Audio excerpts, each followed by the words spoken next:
Thanks for tuning into the BoshNRoll channel.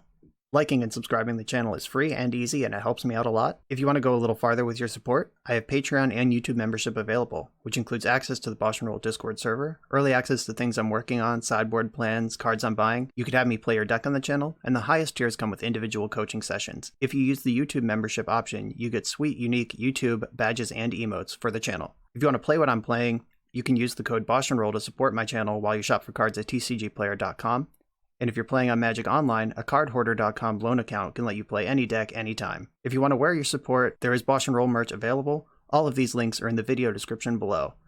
Thank you so much for watching. Now let's go play some Magic. Welcome back to the BoshNRoll channel. Today I'm playing Modern, and this is a hot one from Patreon subscriber Colonel Crabcakes. Colonel Crabcakes is a local Pittsburgh wizard. Shout out to Pittsburgh Magic scene, by the way. And I know he loves Death and Taxes.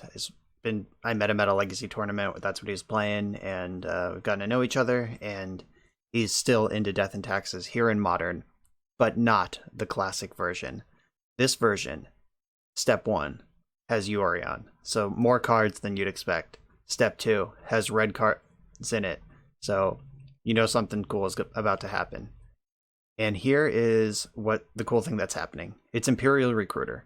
Imperial Recruiter, pretty new from Modern Horizons 2. I mean, Modern Horizons 2 has been out for a while now, but there's just so many playable cards in it that decks keep feeling new. Like, I honestly forgot for about a month that Imperial Recruiter is Modern legal now. But here we are. Imperial Recruiter is a reason to be read.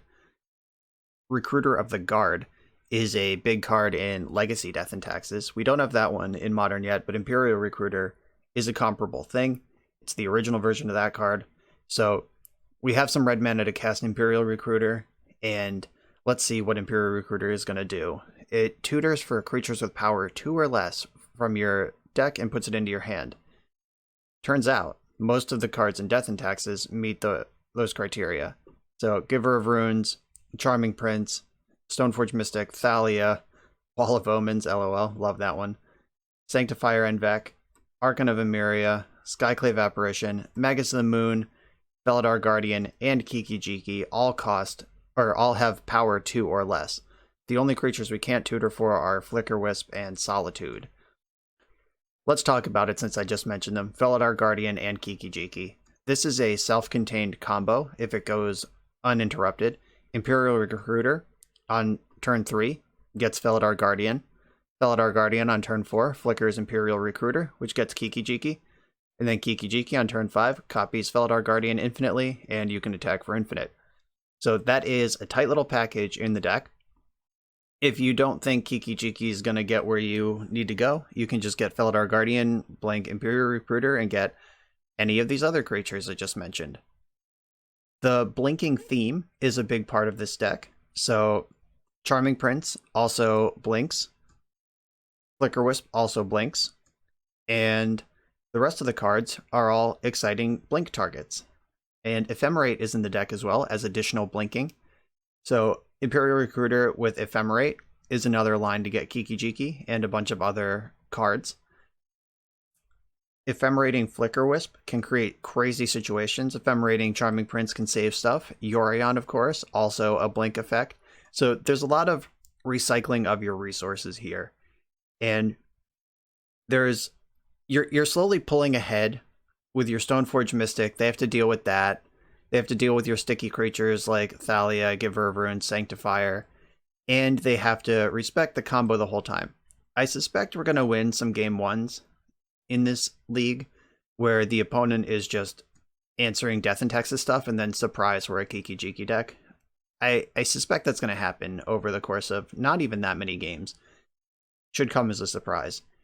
And there's some hateful bullets in the main deck, like Sanctifier and Vex shuts down some decks by itself, Archon of Emeria shuts down some decks by itself, and in the sideboard there's even more. Drannith Magistrate, this is good against Luris, Bring Delight, that sort of stuff. Kataki War's Wage, one of against artifact decks. I'll get this on screen better for you. Leonic Relic Warder, just a disenchant on legs. 2 more Sanctifiers because it's so good in the metagame. 2 Aven Mind Sensors against the Primeval Titan decks. Or if we play the mirror, it could shut down the mirror. I have 3 Patrician Scorn. This is where my sideboard gets kind of metagamey. 3 Patrician Scorn. This is destroy all enchantments for 4, and if you've cast another white spell this turn, you can cast this for free. And my experience in the modern leagues is that I play against Enchantress once or twice per league. It's just really popular in the queues. And in addition to being really popular, it's really good against Death and Taxes. Like, this is a deck that really struggles to break through a solitary confinement with Sterling Grove protecting it. So I want to really just have a pile of hammers for Enchantress. I want to break through and shut them down. This is also an instant, so you can blow them out in the end step or mid combo or whatever. I split Rip Apart and Wear Tear because I wasn't sure which one would be better, and I'm just going to try them both. We're here to experiment. This is not a polished perfect list yet. This is what we're here to figure out. Manriki Gusari is specifically for Hammer Time, but it would come in against any Stoneforge Mystic deck, of course, but Hammer Time is what I had in mind when I put this card in the deck. And Ulamog the Infinite Gyre. This is here only for mill. We're not really casting this card. I'm not going to bring it in ever unless we're playing against exactly mill. And this could be Kozilek, it could be Ulamog. It doesn't really matter. You're not really going to cast any of them in the deck, and none of them have flicker effects. There's no way to cheat them in. This is literally just a sideboard option against mill. So if they mill your Ulamog, it triggers and puts your graveyard back in your deck for another round. I had a Mistveil Plains in the main deck instead of the Ulamog in the sideboard for a little while, but putting one card on top of your deck sometimes at sorcery speed is just not even close to good enough against the mill decks. And this deck takes a long time to win, so mill's going to have plenty of time to figure out how to beat you. So that's what I've done. This sideboard's super metagamey, or at least the bottom half of it is. The top half is just regularly good cards, and then the bottom half is for exactly what I expect to play against in these online leagues. That's the deck. It's a combo deck. It's a control deck. It's not really an aggro deck, but it is going to have to take the aggro posture in certain matchups, and Kaldra can give you some aggro draws. So we got a little bit of everything here. Let's see if it comes together in the right order. Into the league we go. It's round 1, and it seems we have a Pokemon battle right away. Lurrus versus Yorion. And I have a pretty dope hand with 2 Stoneforge Mystics and an Ephemerate. Also, I have the Fun of Magus of the Moon in the hand, so if this is a matchup where Magus is good, this is going to be very good. So if they cast a discard spell off this Blood Crypt, I have 2 Stoneforge Mystics, which is my best card.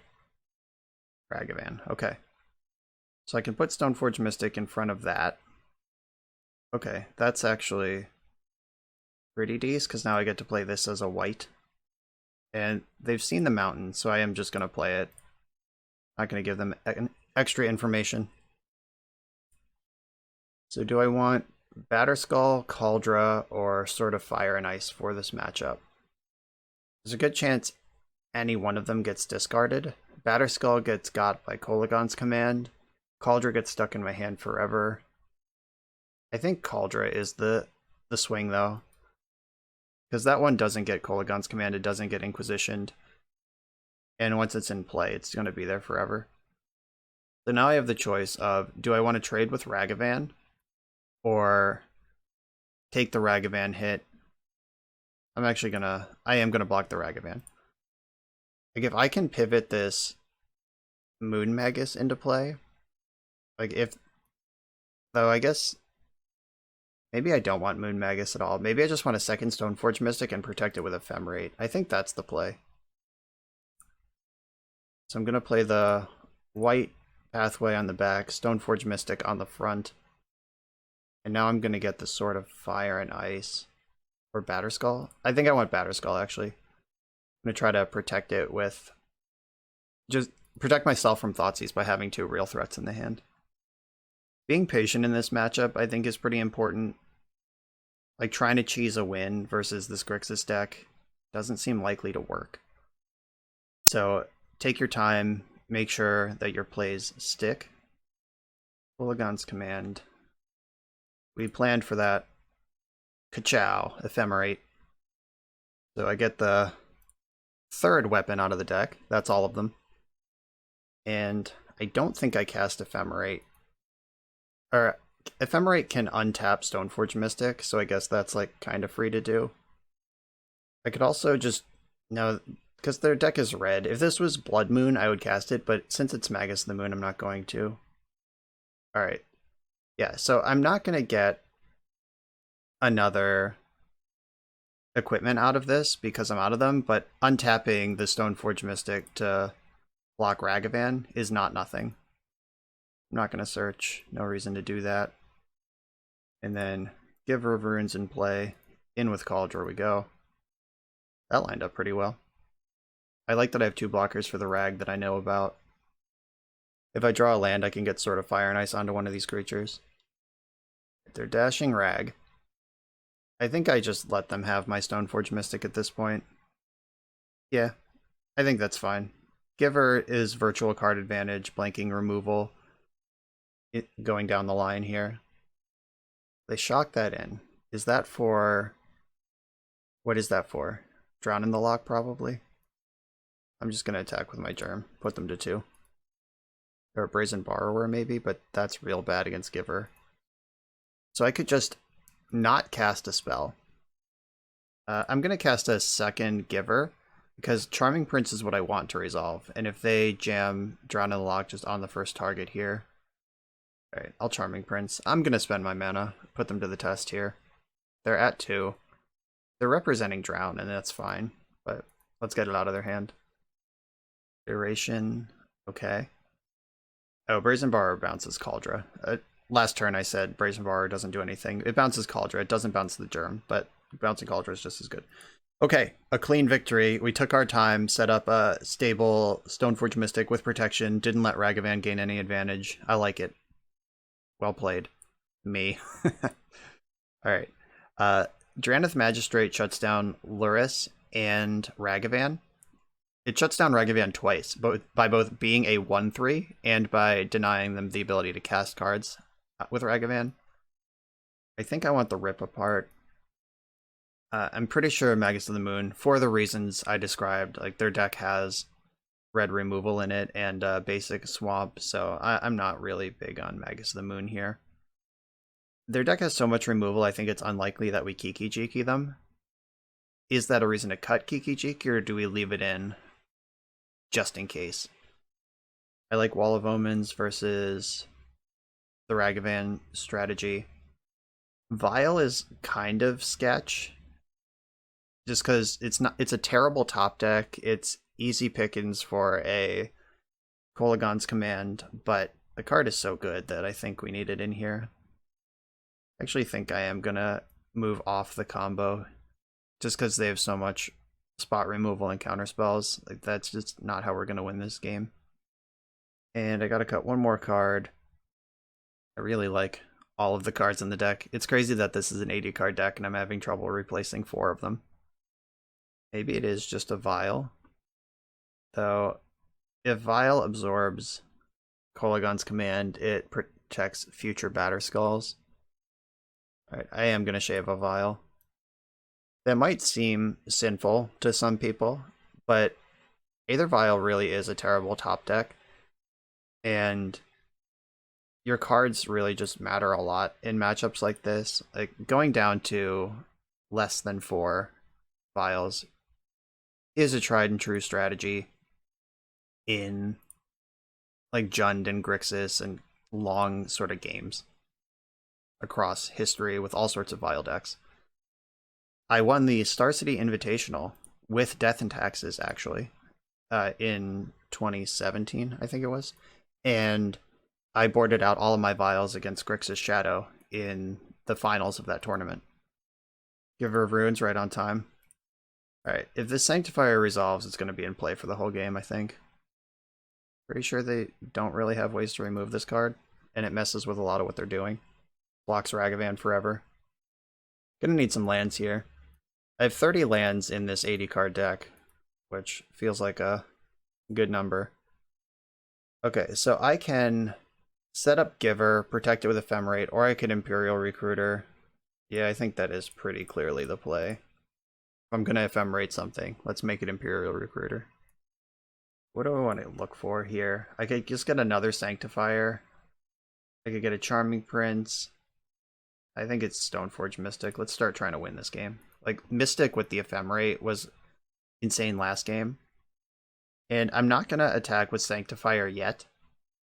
Like, if they have Fatal Push your Recruiter dash Ragavan, I don't want to give them any window where they could start pulling ahead when I don't have to. Yeah, look, that's a pretty bad Kolaghan's Command. I think I want to discard the Flicker Wisp. Because next turn, or I could discard Giver. But if I draw a land, being able to triple spell, so they probably have Pyroclasms after board, but Giver is really freaking good. Alright, I am going to discard Flicker Wisp. And that Kolaghan's Command gets exiled because of Sanctifier. Snapcaster will not help you here. Okay, I did draw the land. That's what I wanted. So I get to play my Pathway. And then Stoneforge Mystic. I am going to look for the Kaldra. They just can't really beat that card. Here's Giver of Runes. If they drown in the lock the Giver, then they won't drown in the lock my Ephemerate. And I am ready to attack now. I blew it. That was a bad attack. But, I mean, the Snapcaster Mage, I guess it wasn't doing anything. Like, do I want to spend my Ephemerate saving Sanctifier? Or do I want to save it for a removal spell? Yeah, I think we can do better. I did just run that into an Ambush Viper. Probably should have thought of that. But I think that's still a good exchange. And the Ephemerate is worth more cards if I can blink my Stoneforge. So they put Lurrus in the hand. And they didn't even try to remove my Stoneforge Mystic. I'll take that. Time to get in with Kaldra. So they could have, like, I guess they can't have Brazen Borrower because they're a Lurrus deck. I said that last game too. Yeah, they're a Lurrus deck. They can't have Brazen Borrower. If they have Seal of Bouncing, Seal of Removal, but that doesn't matter because I have Giver. They have to bounce or remove Kaldra, not the Germ. Giver can protect my other two creatures. Ephemerate can protect Giver. Lurrus can cast Snapcaster Mage. Okay, deal. You have some creatures in play now. It's a lot of Stoneforge Mystics. So I can Flicker Wisp, though I don't need to. There's no reason to do that at all. I'm just going to attack with Kaldra. Kaldra exiles anything it damages, and it has Trample, so Snapcaster Mage doesn't really get to chump it going long. And I think I'm just going to leave up putting in Batterskull plus Ephemerate.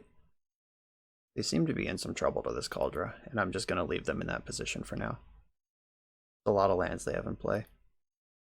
End of turn. Stoneforge in the Batterskull. Not even sure if I attack with Batterskull. I guess if they block with Lurrus, I can give it protection from whatever. Just don't really want them gaining life, but me gaining life is fine. This does let their Snapcaster Mage die if they want to chump with Snapcaster, but I gain 4 life in the deal. I could play my second Giver, or I could leave picking up Batterskull plus Ephemerate, and I think that's going to be better for me. I think they're going to die to this Kaldra this turn, but in case they don't, paying 3 to pick up Batterskull. Okay, so I can Pro Blue my Kaldra Germ. Alright, so protection from blue. Alright, they actually did this perfectly for me to keep it under control. So I'm going to Pro Blue my Germ, so they can't bounce it this turn. Then I can Ephemerate Giver, and then next turn, Giver will not have Summoning Sickness, and I can Pro Blue my Germ again, and they can't bounce it. If they can kill Giver right now, they can break this up. But it doesn't look like they're doing that. Yeah, they might have to just throw their Lurrus in the graveyard to gain 3 life. Okay. Yeah, that doesn't do anything. So I can double block to remove Lurrus, or I can attack for 5, 6, 7, and they're still dead. Yeah, they're still dead here, so I'm not gonna double block and lose all my creatures. So rebound.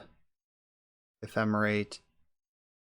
I don't think there's a way to trick the game into putting Sword of Fire and Ice into play right now. So I'm just gonna Ephemerate this. I'll get the Sword of Fire and Ice at least. I'll take the card advantage. I think the game is about to end, but in case it doesn't, I'll at least get my extra card.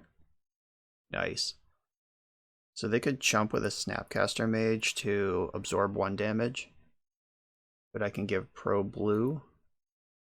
I'm just going to give Pro Blue. I'm going to try to push it here. Which is the opposite of what I've told you to do every other turn of the game. But I really think they're on empty with no answer to Cauldron. And it turns out I was right. GG's. That was pretty clean and easy, actually. Cauldron's messed up. I'm on the draw in the second round. And my hand's great. I'm going to keep it. This one of Magus of the Moon really wants to be relevant in a game 1 situation. So let's see if it is. Uh-oh. Urza. That actually sucks that I'm on the draw because this Moon Magus would be insane on the play. Guess we'll see what happens. Thalia can deny a turn 3 Karn at least. Yep, Urza's mine. We're playing against Tron, so this Moon Magus is going to try its best. Oh, it's Eldrazi Tron. Okay. Mind Stone. So I can play Stoneforge Mystic and get Kaldra. And Thought-Knot Seer is really bad for me no matter what here. Thalia is generally pretty bad against Eldrazi Tron, where it's pretty reasonable against normal Tron. If I play Stoneforge Mystic, they have to have Thought-Knot Seer. Actually, I like that a lot because that taxes the Thought-Knot Seer because it wants to take Magus of the Moon and it also wants to take Kaldra. So I'll have a checkmate either way. I like that a lot, actually. And Solitude's pretty good against Eldrazi Tron. I hope they just play Smasher here and not Thought-Knot Seer at all. And the Mind Stone gets around Magus of the Moon pretty well. I mean, they don't get 2 mana off Eldrazi Temple, but at least they literally have colored mana, which they wouldn't have had otherwise. Oh my god. Please don't take my Magus of the Moon. If you're not familiar with the interaction, if Urza's Saga becomes a mountain from a Blood Moon effect, it just dies. Goes straight into the graveyard. They're paying 5. Smasher. So I'm gonna pitch Thalia to Solitude this thing. And I only have to discard when it comes to the target of a spell. And Solitude is not a spell. Well, it is a spell, but its ability is not. And Thalia doesn't really do anything for the matchup. So we're about to go to town with this Magus of the Moon. I also could have waited a turn on the Solitude and like flashed it in and ephemerated it, but I think that just ending the game right now with a Magus of the Moon is a better play. It doesn't necessarily end the game because they do have the Mind Stone, which lets them still cast creatures, so we're not quite done, but that was really good. That's going to hurt a lot. If I didn't have the Magus, I would have taken 5 from the Smasher and gotten 2 creatures off the Solitude on a later turn. It's a little awkward I couldn't get the Arid Mesa fetched for a basic before my Magus, but it's hurting them more than it's hurting me, so I'll live with it. And I think if they had Thought-Knot Seer, they would have done it last turn to clear the Kaldra, rather than just trying to race Kaldra with Reality Smasher, which, by the way, does not race Kaldra. Expedition map.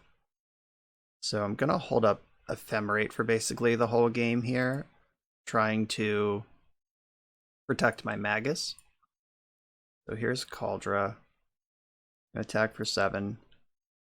I'm not going to play my Wall of Omens. I just don't think that's important to this game plan.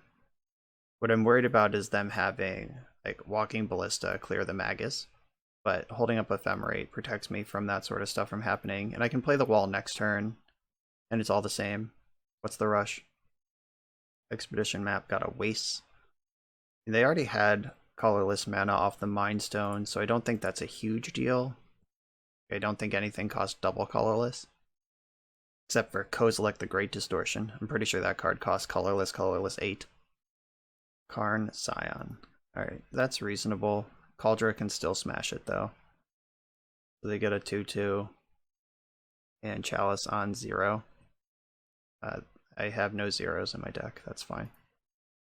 That does protect Karn for a turn. I'm gonna wall now. Let's draw a card, see what happens. More basic planes. I can wall again. I'm just gonna attack Karn with Kaldra. This will eliminate the construct, put Karn to 1. I guess I could have attacked with Magus as well, and guaranteed to kill Karn, and if they block Magus, just ephemerate it. Yeah, that was... I could have made sure Karn was gone this turn. I was just thinking still super cautiously when I think I'm in a position where I can start mashing for real. They just let Karn die, that's pretty cool. Another Wall of Omens. Let's put the walls up, literally. Right, Ephemerate's going nuts here. Glad this Chalice was on 0 and not 1. Oh, they've assembled Tron. How lucky. 6 mana. It's Walking Ballista. It's Chalice on 1. That actually is kind of a beating. So I'm gonna Ephemerate my Stoneforge Mystic. So if they have Chalice on 1 plus the other thing, Ballista, they can break out here. I like Sword of Fire and Ice better because Kaldra has Trample. Kaldra can just pound damage here. That's pretty strong. Alright, their last 2 cards in hand were bangers. Yeah, turning Kaldra into a creature knocks it off the germ, but it does make it a 7/7 for 1 turn cycle. Is there a reason to put Ephemerate in my graveyard versus leaving it in exile? Yeah, I'll cast it. It gets countered, but leaving it in exile, it doesn't do anything. Hey, that was among the best possible draws. So what are my choices here? I can flicker their construct and just kill Karn, leave them hellbent. I can... What happens if I attack? So if I 1, 2, 3, I don't have enough mana to flicker... No, flickering Karn to put Sword of Fire and Ice on a creature doesn't make any sense at all. Yeah, I'm gonna play Flicker Wisp. I could flicker their Chalice and then ephemerate my flicker. Yeah, that's the play. Okay. I'm gonna flicker their Chalice on 1, so it becomes a Chalice on 0. Then I'm gonna ephemerate my Flicker Wisp and flicker their construct, which makes it gone forever. And I can still put in Sword of Fire and Ice with my leftover mana here. So attack Karn with my 7/7, attack my opponent with my 2/2. Leave Stoneforge Mystic hanging back. Alright, yeah, that was a good turn. Happy with that line. They drew Reality Smasher. I don't care about that at all. So end of turn, put in Sword of Fire and Ice. I have a flyer that can carry it. So my flicker options are, I could just draw a card. I could flicker my Flicker Wisp, which resets Kaldra, but I'm 1 mana away from just equipping Kaldra. So I think that I could get Batterskull. I think I'd rather just draw a raw card here. Just try to find that 7th land and equip Kaldra. I think flickering Stoneforge Mystic is also fine. I think flickering Flicker Wisp is unnecessary. Because equipping Flicker Wisp with the sword and just keeping the cards and damage flowing right now, I'm much more interested in that line. Hell yeah, the old turn 7 Aether Vial, nice 80 card deck. I do have the land. So the question is, would I rather Kaldra up or Sword up? And I think I'd rather Sword up. And I can attack. Like this does 1 less damage, but I get to draw a card. Wow, do I like cards. Giver Runes, pretty sick. This one can name colorless, unlike its mother. And let's put Yorion in the grip. And all in, here's Aether Vial, which I'm going to board out against this Karn Chalice deck. If they play All Is Dust, I could be in trouble to that. I might have just overextended, but Yorion still just jumps in, picks up a sword right away. Okay, they're dead. I don't think there's a land they can look for, especially with Blood Moon in play, that stops them from just taking 1,000,000 flying damage right now. I guess they can draw a card with Mind Stone and hope it's Dismember, but they still die. I think we did it, fam. Oh, they realized they're dead. They drew a card with Mind Stone. Fun of, one of, Magus of the Moon carried the day on the draw. We just had to fade Thought Not Seer, and we did. Good stuff. Into the sideboard. So Rip Apart rips apart Chalice of the Void. So does Wear Tear. The rest of these cards in Kiki-Jiki could be annoying for them, but it also might not at all. I think I like Relic Warder. I guess Kiki-Jiki does make them pay for the constructs and stuff, which may or may not actually matter. Mind Sensor can mess up Expedition maps, but I guess we'll see how many cards are coming out is the trick, more than what's coming in. So I don't like Vial against the Karn Chalice deck. Giver's fine. Ephemerate I think is good enough that it should punch through Chalice anyway. Like, it's worth leaving those in and sometimes being cold to Chalice. So Sanctifier and back, obviously that's not the matchup this is for. Thalia also, this isn't really the matchup that's for. And she's fine because they do have Expedition maps and Planeswalkers and stuff, but it's not really the goal here. Archon of Emeria is pretty sick. The enters the battlefield tapped clause, pretty relevant. So I'm bringing in a bunch of things with marginal utility and taking out a bunch of things with no or low utility. So I think that's fine. The Solitude Ephemerate business is going to be a big part of this matchup. Like, that's one of the more powerful things they have going on. Plus Stoneforge Mystic for Kaldra is just insane against them. This hand is slow and steady, but I am going to keep it. Like, turn 1 Giver sets up a lot of protection against the dismembers and warping whales and stuff that they might bring in. Flicker Wisp gives me insulation against Chalice. I can flicker the Chalice, set it to 0, which unlocks the Ephemerate. Then Ephemerating Flicker Wisp gives me a lot of agency against combat and like Karnstructs, that sort of thing. Throwing a 2-drop here would be great. Alright, it's not a 2-drop, but it's basically one of the best 3-drops that I have. I think I want to spend this turn fetching.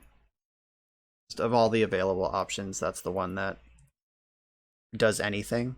Like, it cost me a life, but I actually don't want to draw lands now, and even thinning one out of my 70 card deck is worth something to me. I'm not going to like block Ephemerate to save 3 damage here. That's more aggressive than I'm interested in being. Needle. Okay, well, I'm going to fetch in response so they don't get that free money off me. They'll probably name Stoneforge Mystic. That's my best guess. Oh, they named Giver Runes. That makes sense. That card's literally in play. Ah! Good one. Oh, that's sick. Alright, Wall of Omens is in. That blocks Matter Reshaper forever. I can Ephemerate it to draw more cards. Might as well attack. You're not doing anything else. I am a little worried. I've done nothing to disrupt their development. They now have Tron, so they have infinite mana. They have 8 mana for anything and 10 mana for Tron cards. Or for Eldrazi. Smasher gets through the wall because it has Trample. So I will take my 5 here. Skyclave Apparition answers Karn. See what they're wishing for. Probably like Walking Ballista would be my guess. That card's just real good. Sky Sovereign. Okay, that's good too. Pew pew. Apparition's got to get rid of Karn. Like, that's basically non-negotiable here. Oh, there's a sick line here though. If I exile Karn, if they play Sky Sovereign, I can Ephemerate my Skyclave Apparition, exile Pithing Needle, and then save whatever they target with Giver of Runes. They get a 4/4 token out of the deal, but I have 2 Flicker Wisps in hand. I'm okay with that. Alright, I'm gonna block the Matter Reshaper. Take my 5 from Smasher. So the Sky Sovereign just being a 6/5 is also pretty bad for me. Oh, okay, I was gonna flicker that anyway. So I will do it now. Do I want to get rid of Needle or Matter Reshaper? Probably Needle. That being able to give my wall pro colorless gives me so much additional control over how much damage I take every turn. And then Ephemerate can flicker wall to draw an extra card. I could also flicker Apparition to just remove Matter Reshaper. They get a 1/1, but I don't think I care. Yeah, I like that better. Let's just remove their stuff. All of it. Alright, this is definitely enough lands now. Flicker Wisp, exile the 4/4. This can also block Sky Sovereign. Okay, I've done what I can here. Let's hope it's good enough. Like if they attack with Smasher, I have enough material that I can trade with it in combat. If they fire up Sky Sovereign, I can give Flicker Wisp Pro Colorless to block it. And I'm still in trouble. I need to navigate a way out of this. Need some more action. Blast Zone jacks up my mother, or giver, whatever she is. Oh wow. Yeah, their hand's full of gas. They're wishing with Karn. Now it might be Ballista time. Yep, it is Ballista time. 3, 4. They can Ballista for 2. So I think I have to give Flicker Wisp protection from Colorless right now. Just to make sure I don't die immediately to Sky Sovereign. They can crew with the Ballista and the Illusion and then shoot 2 things. Yeah. We're not winning this one, team. They shoot my Apparition, they get a 3/3 for their trouble. I block here because I have to, and here I don't have to, but I'm going to. Oh, I do have to because they have Ballista, duh. Not even sure what my odds are, or if I even have any right now. Alright, that's gonna die. Apparition. So I can Apparition, Karn, Flicker, nothing. Okay, yeah, I'm dead. Alright, gotta do better than that. I'm gonna have some control or combo them out. I considered doing the whole like Ghost Quarter, Field of Ruin, Leonin Arbiter thing when Colonel Crabcake sent me the deck and I looked at it, but Leonin Arbiter is a serious non-bo with Imperial Recruiter, and this is ultimately a Recruiter deck. So that's not something I could actually pursue. I don't think my deck gets better. Like, there's nothing hiding in the sideboard waiting. I just needed to draw fewer lands and more spells that game. This hand is pretty great. I'm going to keep it. It's got Stoneforge Mystic, which is the bread and butter. First appearance of Felidar Guardian. Maybe we could Kiki and or Jiki them. The power plant map. Alright, so they're racing for Tron. On the play, they can't Thought-Knot Seer before I get my Cauldron into play, so that's good news. They'll have to kill Stoneforge Mystic this turn. And if they do that, then they're not activating map this turn, which could make their development awkward. And obviously I would just prefer that they don't do anything, and I get to get in with Cauldron. Alright, Mind Stone. And Needle. Bummer. Well played. Okay, that was a cool development. They managed to develop and answer Stoneforge Mystic at the same time. Good stuff. Alright, that's a lot of Stoneforge Mystics. I'm gonna Apparition the Needle. And because with 3 Stoneforge Mystics in my hand, eventually I'm going to want to activate one of them. My hand's not really doing anything else, unfortunately. Really want to draw land. If I can develop my board and make Cauldron, that would be pretty great. They have a Cavern on Eldrazi. 1, 2, 3, 4, 5. So they can Smasher, which I don't care about. They can Thought-Knot Seer, which I do care about. They could also play Matter Reshaper, which I don't care about. Cauldron exiles things that it hits, so Matter Reshaper won't get a trigger if it jumps a Cauldron. Come on, land. Not a land. Oh. Do I try to hit this map? No, I definitely just Cauldron up. Yeah, trying to cheese the expedition map versus just getting at it with Cauldron. I think this is a pretty clear choice. They basically need Dismember. It's the only card that their deck even plays. that can answer a Cauldron in this position, I think. Alright, they took their damage. Unfortunately, didn't draw a land, so I don't get to cast a spell and continue my development. Let's hope that this Expedition map doesn't do too much damage to me. They just got wastes. Okay. So they're playing around my Moon Magus, not knowing that it's a one of in my 80 card deck.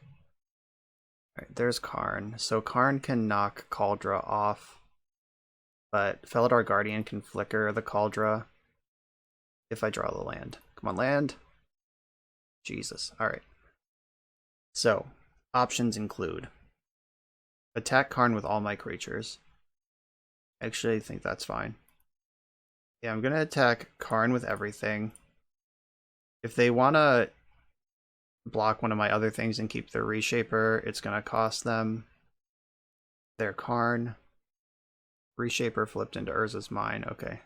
That didn't complete Tron for them. It's just another land. And I think I play Giver and Stoneforge Mystic here. Okay, Giver, Stoneforge Mystic. Hope I'm not dead, I guess. You can wish for Sky Sovereign and play it.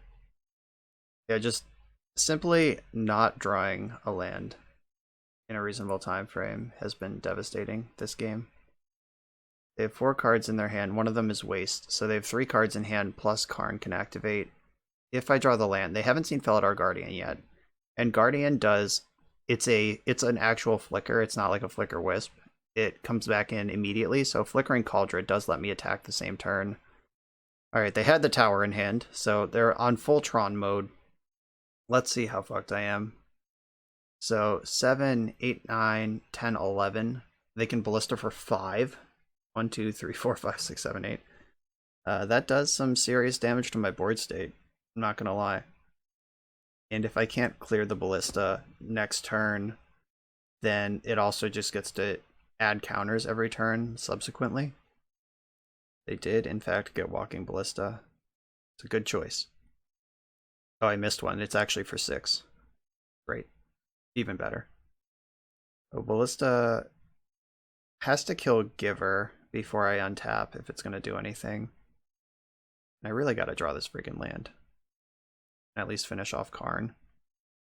Picking off Stoneforge Mystic doesn't do anything because I have 2 of them. On land. Not you. Unhelpful things include that. Alright, I guess I pass the turn and represent Batterskull. This one is slipping away pretty quickly here. We can still win it. Like, if their hand is somehow just nothing, and I draw an answer to Ballista, we're actually ahead. They can put 3 counters on Ballista. I can put in Batterskull on the end step, so I am still continuing to develop a game plan here. I think they were supposed to wait on activating their Karn to like if they juice up their Ballista, kill my Stoneforges, I put in Batterskull, they can knock the Germ off Batterskull and do all this on their main phase, but they activated Karn already, so Batterskull will get a lifelink attack. They did ratchet Ballista up to 4. Here comes Batterskull. Can't be activated, but doesn't need to be. Come on, deck. Land. Land, land, land, land, land, land. Okay. Okay. So I can exile the Ballista with Skyclave Apparition. Or I could exile the Karn and try to fight through Ballista. Does attacking first do anything good for me? I don't think so. Yeah, I think I need to exile Ballista first. I don't think there's a world where... Yeah, I think they block with Matter Reshaper, deal 1 to the Germ, and they get a flip off Reshaper. Okay. Yeah, I'm casting Apparition, exiling Walking Ballista here. Okay, so in response to Ballista getting exiled, they are killing my Apparition, which doesn't stop it from getting exiled. And they're not getting a token anyway, so it doesn't really matter. Putting 1 damage on Batterskull, yeah, that gives them the trade they wanted out of Matter Reshaper. So that makes sense. So I can attack this turn and at least get the trade off Matter Reshaper. Because next turn they can plus Karn on Batterskull and it falls off. But if 5/5 doesn't die, I'm actually just going to pass. I'm still holding up hope. Like, I would rather block this Matter Reshaper and stay alive than attack into it and trade. Just trying to buy time right now. If I draw 2 lands in a row, and they're both red sources, I'm getting greedy. I just want 1 land to flicker my Kaldra with and get this board under control. They have 2 cards in their hand. They didn't activate their Mind Stone in the end step when they could have, so I'm worried. What are they doing? What does... Okay, so 7, 8, 9, 10, 11, 12, 13, 14, 15. What does 16 mana do that 15 mana wasn't going to? So I'm a little worried about this Mind Stone right now. Well, it looks like they have a Ballista for 7. Yeah, okay. Luckily I do have 8 toughness in play, so this isn't the full Plague Wind. It's just most of a Plague Wind. Oh, this land. The 4th land... We're just miles ahead. I'm going to take the trade here. Like, I see that they have Walking Ballista on 3. I know this gets to pick off a Stoneforge Mystic, but I'm going to take trades where I can get material off the board, because next turn they could have just not attacked and ratcheted Ballista up to a gajillion next turn. Come on, land. Jesus. Well, as far as non-lands go, that's one of the better ones. I at least get to remove the Ballista, which continues to be a giant concern. Okay, Ballista... As far as Ballistas for 7 go, that wasn't that bad.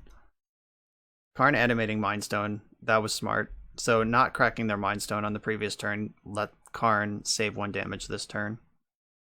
Yeah, now they're wishing for something. Could be the Sky Sovereign. Oh, it's Sundering Titan. Cool. Now I can never win. Alright, yeah, so it's turn 8. If I find land 4, basically on any turn, up between 3 and 8, I think I win this game. But now I'm just miles behind, and the Sundering Titan is gonna beat me eventually. Good one, deck. You're funny. You're funny. So I can... This doesn't trample. Enters the battlefield or leaves the battlefield. Alright. So, if I remove Sundering Titan, I also lose a Plains. I'm leaving the Mind Sensor in my hand because flashing it in and having a flying thing kills Karn, which is worth a lot to me. I'm going to block Sundering Titan. I don't want to take 7 extra damage here. They're animating nothing. Oh, the map. Respond to that. Let's go. Mind Sensor, double duty. And I am going to get a Plains. I'm not going to get the Sacred Foundry and let them Titan 2 lands out from under me.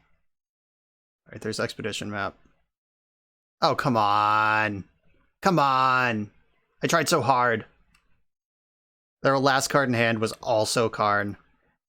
This... I was unreasonably close to stabilizing this. Like... I attack their Karn, if their last card's a blank, I attack Karn, it dies. I can chump the Titan for a while.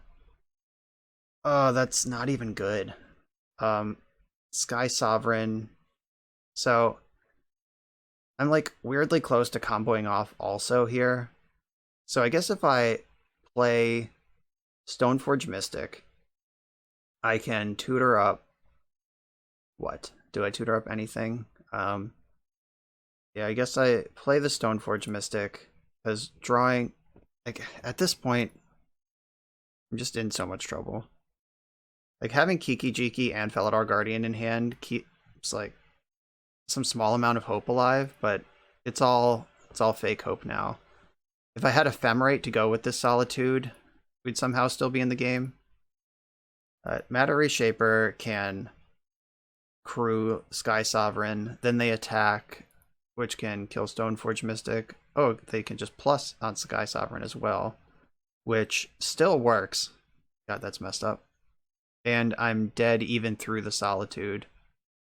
As they attack, Sky Sovereign gets to shoot this. I can Solitude, Sundering Titan, and still die. That was so frustrating in so many different directions. Tough stuff. Are there enough lands in this deck, I guess is the question. There are 30 lands out of 80 cards. Let's pull up the calculator app on the computer. And so 37.5% of this deck are lands, which might be a little low. Like, you usually want maybe like 40%, but even that, like, we have, it's an Aether Vial deck too, and yeah, I don't know. I think it's a fine number of lands, and we just caught the unfortunate side of variance. We were like 20 cards into the deck, and only seeing 3 was not cool. But yeah, that game was really, really close. If we just hit land number 4, even by turn 6 or 7, I think we win that game, but we didn't even find it by turn 9, so no love there. That was a close one. On to the next round. We're about halfway through the video, so let me just remind you that if you like this deck and you want to try it out, you can use the code BoshNRoll to support the channel while you shop for cards at tcgplayer.com, and you can play any deck anytime with cardhoarder.com loan account on Magic Online. These links are in the video description below. Now back to the league. I'm on the draw in the third round, and I don't think I can keep this one. No action on 2. Even my action on 3 is not that good. Sunbaked Canyon's going to do a bunch of damage to me. I'm going to mulligan this. Huh. I'm going to keep this. I'm on the draw. I have 2 draw steps before I miss a land drop, but Aether Vial can do a lot of the heavy lifting. In that case, I don't love it, obviously. Like, I wish this Kiki-Jiki was just a land, or one of the givers was a land, because I'm going to send Kiki-Jiki to the bottom. But this is what we got. Keep it, send Kiki to the bottom. Let's do this thing. Oh god, Bloodstained Mire. If they discard my Vial, it's over. Okay. Some relief. They appear to be Is It Blitz. White Pathway, Aether Vial. Let's go. I have Solitude if I need to absorb a bunch of damage. I can pitch one of the givers. I really want this Wall of Omens. This is a fantastic Wall of Omens matchup. I'm going to save the Solitude for... Okay, I changed my mind. I was about to say I'm going to save the Solitude for a Stormwing Entity, but now that they're not casting that card this turn, I think I'm just going to fire off on the Soulscar Mage. I could also just take 4 and wait, or I could absorb the damage now. Okay. When we're talking about 6 instead of 4, I'm definitely going to make my move. And I'm going to get the Soulscar Mage because that's the one with additional text. Like, once the haste doesn't matter anymore, the prowess, like, it's already in play. So once they're both in play and attacking, the extra text on that one matters a lot. Alright, deck, how about a land? Let's get this Wall of Omens into play right now while it's still relevant. They bobbled me. I hope they saw a land. Nice. It didn't come into play tapped, or untapped, but that's okay. I would rather see the land than not see the land there every single time. Filing Wall of Omens is going to be a delight when it happens. Here's Manamorphose. This could be the Stormwing Entity I was worried about. Okay, Expressive Iteration. Basically anything that isn't presenting more creatures and more damage is okay for me right now, because I think I'm pretty well set up to win a medium long game, but I have to get that far, and that's the hard part. They played their land before they played Expressive Iteration, which does sort of limit some of their options. They found Dragon Rage Channeler. That's what's in exile right now, so I suspect that's going to be the play this turn. They're attacking for 3, leaving up their red in case they need to bolt my creature. But now they're put to the test of play the Dragon Rage Channeler or leave up bolt, which will let me get my giver into play. Giver's in. Would still love to draw a land. Vial's on 2. Draw for turn. Solitude's good. I am going to Vial right now, because if I draw the land off wall, I get to cast Recruiter. Wall draws a card. Oh, this is so close to being insane. I think I am legally required to wait a turn. Unless I end up literally dead this turn somehow. If I can... I could even Recruiter next turn. Vial will be on 3. Just recruit for some white card. If I'm not dead right now, this is going to be just a huge game changer. The Channeler does have Delirium, so it's big. I can only block one creature anyway, and there's a good chance that Swiftspear will be bigger than Channeler by the time it turns sideways. We played Fiery Islet. I'm going to block with the wall. And there is no world where I'm dancing around like, what if they have Lightning Bolt? I don't care if they do. Just absorb the damage. It drew a card and gained me 2 life. I would play that card in this matchup. The Renewed Faith, is that the card? He just cycles for 2, gain 2 life, draw a card. Pretty sure that card's modern legal. It was in like Amonkhet or something, right? When they brought back cycling as a mechanic. Where's this dart going? It's going to my dome. Alright, that's fine.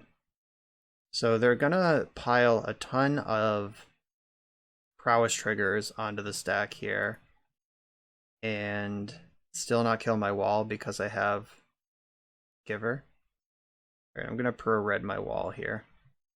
Probably should have let the Surveil resolve. Technically, if they somehow would have made a different decision knowing that wall was in play versus not. I don't know. Here it is. They're darting that. Okay, so maybe, I think what's going on is they think that Giver is Mother and that it can protect itself, which it can't. Or else the first 2 darts could have been pointed at Giver. Now they have to sack another mountain.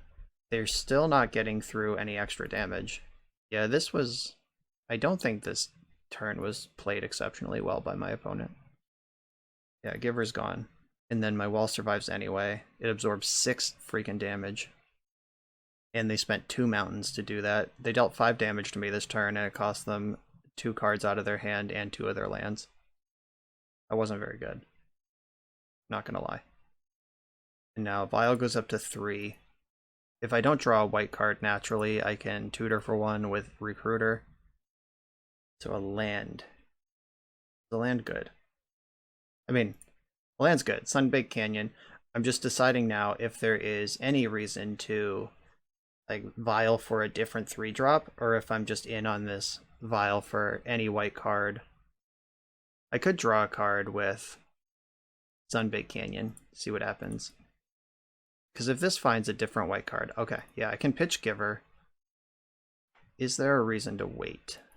I think that no. They don't have Spell Pierce in the main deck usually, I think. And if I can get a Stormwing Entity, because they're gonna have to have the Manamorphose mana floating right now. Like if I can clip a Stormwing Entity with Solitude, I'm actually pretty cool with that. I want to remove their flyers more than I care about anything else. They have 1 card left in their hand and it's Lightning Bolt. Alright, so they look pretty dead. Oh wait, yeah, so if they attack first, then I get the lifelink block as well. Yeah, that's why I wait. I figured it out.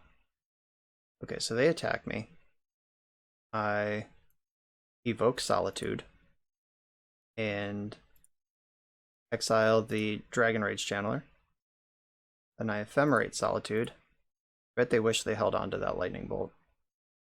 Exile the 3/4. And then I block the 2/3. And I can attack with my 3/2 lifelink when they're Hellbent. And I'm also activating Imperial Recruiter right now. And Recruiter can get ephemerated in my upkeep. Yeah, this one's over. Okay, let's do Recruiter stuff. What do I want here? I could just like... Oh, I know what I want. I want Felidar Guardian. Yeah, I get Felidar Guardian. Vial goes up to 4. I can flicker Solitude through Vial if I need to do that. So Vial goes up to 4. And I get to represent the Kiki-Jiki combo on curve here. Yeah, this is insane. And that's all before my draw step. Another Ephemerate. Don't mind if I do. Alright, Solitude gets in for 3 lifelink. And I think I just Vial in Felidar Guardian now. Solitude their thing. Solitude flickers. Exile their thing right now. I have the Ephemerate in my hand. I can flicker another thing. I did that to play around Lightning Bolt. Like if they drew Bolt and I went for the flicker and they bolt my Solitude, it feels bad. Okay, that was clean. I like my protection from red creatures coming in. I like my creature removal coming in. And Drannith Magistrate can stop Lava Dart flashback, but I don't think that's a reason to bring it in. Magus of the Moon. It's not... You're not for this matchup, sorry. Charming Prince is good, Thalia's good, Wall's great. I don't think I can cut any 2-drops. Archon of Emeria is insane. Just casting 1 spell per turn. That's not what they want to do. I think the Kiki-Jiki, although it did come together that game, is not actually the plan and shouldn't be the plan. Like, I'm trying to think of a situation where the board is stable enough to cast Kiki-Jiki or to do the combo, and I'm not already dead or already winning.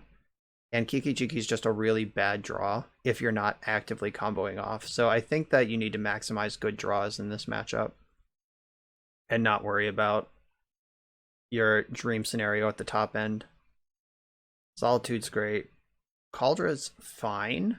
Like, Caldra's also a bad draw, and I would want Batterskull or Sword basically all the time. Yeah, maybe Caldra's a cut. And the last question is, do I want Drannith Magistrate? It is a 1/3 with marginal text. Like, is there a worse card than 1/3 with marginal text? And the Giver of Runes is fine. I need my curve. I need my removal. Flicker Wisp actually isn't super great in this matchup. In flickering, it doesn't remove any of their things. Vialing it in could save some damage. But I think the 1/3 with marginal text is better than the 3/1 with marginal text against the Lava Dart deck. Maybe that's crazy, but it's what I'm doing. Deal with it. This hand is kind of slow, but I am going to keep it. Having Vial on one just feels like it's a way to cheese ahead, and I'm going to need help cheesing ahead with this hand. I have the Ephemerate if I find a Solitude, and Ephemerate Solitude is the best thing I can possibly be doing in this matchup, and it's not even close. Stoneforge Mystic, great card. So now I'm actually doing stuff. Having a little faith in the deck isn't something I'm afraid to do. So Expressive Iteration on 2 is great for me because they've already made their land drop. Mishra's Bauble is the only card that they can exile and cast. I guess they could have mutagenic growths. So Bloodstained Mire when they've already made their land drop. So that was just a 2-mana. That was just Anticipate, which is not a modern playable card. So sign me up for that. Apparition, cool. Now we're filling up the curve here. I'm not gonna wait to flicker the Stoneforge Mystic and protect it from stuff. I'm just gonna get Batterskull, demand answers now. They can either answer Stoneforge Mystic or advance their board in a way they want to do. So I put them to the test, challenge them on curve. That's what I'm trying to do. My hand having Recruiter and Apparition in it gives me a lot of breathing room. Really wish it was Recruiter of the Guard though, so I could tutor up the Solitude and set up my combo. But that's not the format we're playing. I took 2 damage there. They didn't have additional spells, which means they probably have the Entity. Yep. There it is. That thing cannot be slain by Skyclave Apparition. It's large and in charge. I need a Solitude or a Rip Apart for that one. Solitude. Off the top. 80 card deck, pay me. Alright, my 80 card deck did not pay me. So I'm going to play the red side of this land because I'm going to want a Recruiter eventually. I don't need to... I was going to Apparition the Swiftspear, but now I don't have to do that because I have Sanctifier. So I'm going to play the Recruiter and recruit for something. Try to find an answer to this entity. So I could get Charming Prince, which does blinky stuff. I could get Wall of Omens, which is just a redraw. Could get Stoneforge and just put them to the test on Batterskull again. Yeah, I actually think I like getting the Stoneforge here. Because my Vial's currently on 2. I could get the Felidar Guardian and just get set up, but the Kiki-Jiki's not in the deck, so that's not the play. Yeah, I'm going to get Stoneforge Mystic and just put them to the test again. And Stoneforge is a good way to spend mana if I end up vialing Sanctifier in instead. Like if they Lava Dart my Imperial Recruiter, I can put in Sanctifier. Hey, that's exactly the thing I said. I'm doing it now so the Lava Dart never even hits the graveyard. So they get a bunch of prowess triggers. Lava Dart gets exiled. I can block whatever the biggest Swift Spear is. And I'm going to take a bunch of damage around it. Really in the market for Solitude. Actually, Flicker Wisp is good here too, because I do have the Vial on 3. Flickering Stormwing Entity out during combat is a big game. I'll block one of these. There's a lot of 2 cards they could have in their hand that deal a shitload of damage to me. If they didn't develop any further. I'm going to have to deal with this flyer though. That's still a problem. Charming Prince. Okay, that gains life. I'll take that. So I can... Not excited about Sunbaked Canyon, but I can Charming Prince gain 3 life, and I have Ephemerate to flicker Charming Prince while vialing in Skyclave Apparition. Yeah, I think this is actually fine. And I am just going to gain 3 life. No reason to... maybe when the Ephemerate comes back around, I'll scry 2. We'll see how this goes. Gain 3 life. Start to pull ahead of this. The Ephemerate's really nice here. This Stoneforge Mystic is just going to rot in my hand for a while, though, unfortunately. I really hope they bolt my Prince. That would be great. I don't think I have an attack here, much as I'd like one. Another Swift Spear, okay. And I'm actually pretty just good on the creature front. If all they're doing is deploying Monastery Swift Spears, this is a game I can win. What I'm worried about is them burning me out and prowessing me out with the Stormwing Entity. So exile one of the Swift Spears with my Apparition. Then I just line up my blocks. I'm going to block one Swift Spear with this and double block the other one like this. Try to get them out of play. And Ephemerate does a lot of work here, making sure I don't get completely blown out by spells during combat. Mutagenic Growth. Okay, cool. I tricked them into Mutagenic Growthing the Swift Spear instead of the Entity, which is the card I was actually worried about. 1 card left in their hand. I'm going to Ephemerate Charming Prince and hope they don't have removal for this. Alright, he's back. I'm going to gain 3 life again.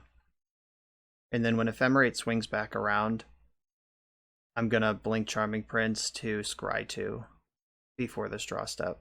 And that'll inform... Then I'll know what I need to do with the Aether Vial. Like if I want to leave it on 3 or take it up to... Try to get it up to 5 for Yorion and Solitude.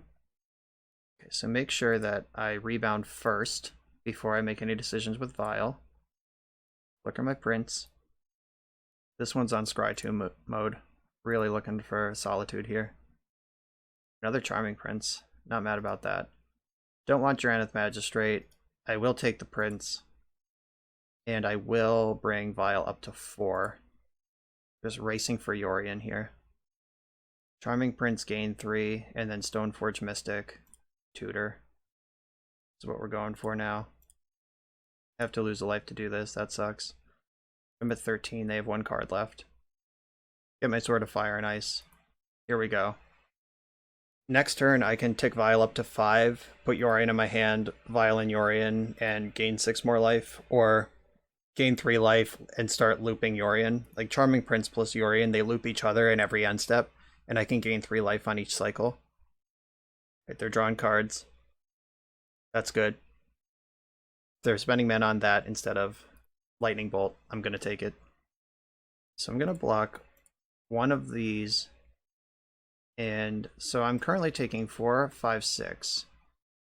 Do I give them a Charming Prince to eat? Or no? I could just put Stoneforge Mystic under the bus, because the Prince's looping is just too good. Yeah. Because unless I draw a land, I'm not able to activate Stoneforge Mystic along the way anyway. So I just want my princes in play when I go for Yorion. File up to 5 feels good. They bobbled me now, which is great. That means they didn't draw a card. They should have bobbled on their turn. Gives them a chance to draw Lightning Bolt and break up what I'm doing. So I'm just going to attack with all my creatures and then Violent Yorion. They have a 1/1 to block with. Not very good. So the 1/1 does put 1 damage on a prince, so now Vial is suddenly, or Dart is suddenly relevant. Yes, use the ability, put in Yorion. Yorion, exile all my creatures. This basically gives the Sanctifier Vigilance, which is pretty great.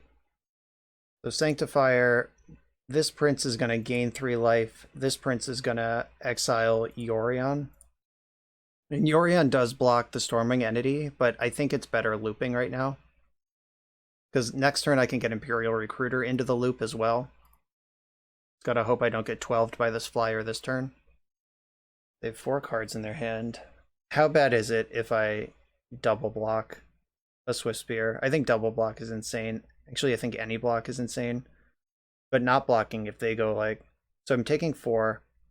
Mutagenic Growth is another 4. That's 8. Lightning Bolt's lethal. Maybe this isn't as good as I thought it was. So I don't want to die when I'm looping Yorion. I'm going to make the safe block. Okay. That was the right call, it seems. Another Lava Dart exiled by Sanctifier and Beck. Count it. I think I might have to stop looping, though, and just take my 3 life and leave my 4/5 in play. That might be where we are with this game. Or I could just draw Solitude and file it in and end the game. That's also cool with me. Exile Prince. I want to keep my Sanctifier at this point. Looping it doesn't do anything, or blinking it doesn't do anything here. Okay, so Aether Vial. Always no at this point. I got nothing bigger than 5. Ephemerate. Okay. Ephemerate's good. I can flicker the Prince or Yorion as necessary. Really wish this could get Solitude. Give her Dranith. I could just grab another Prince. Skyclave Apparition doesn't help me. And Wall of Omens does brick one of the Swift Spears while drawing a card, which is worth a lot right now. So I think the Prince is just the play. Let's get these guys looping. And I could attack with Yorion and then Ephemerate Yorion. No, I think I'd rather go to blocks before I Ephemerate my Yorion. So Prince is going to come back, and I'm just going to gain 3 life this time. Just make sure I don't die, because the Ephemerate resets my loops. No attacks, no attacks. Oh, they do have 1 attack. Okay, they're attacking with everything. Okay, so block, block, block. Because Ephemerate is the play anyway. I'll put a double block on one of these even. Line up all my obvious blocks. Hope they don't have Spell Pierce. So they're Lava Darting me. And conceding, apparently. Okay. They didn't have enough. Storming Entity was still dying. Swift Spear is still dying.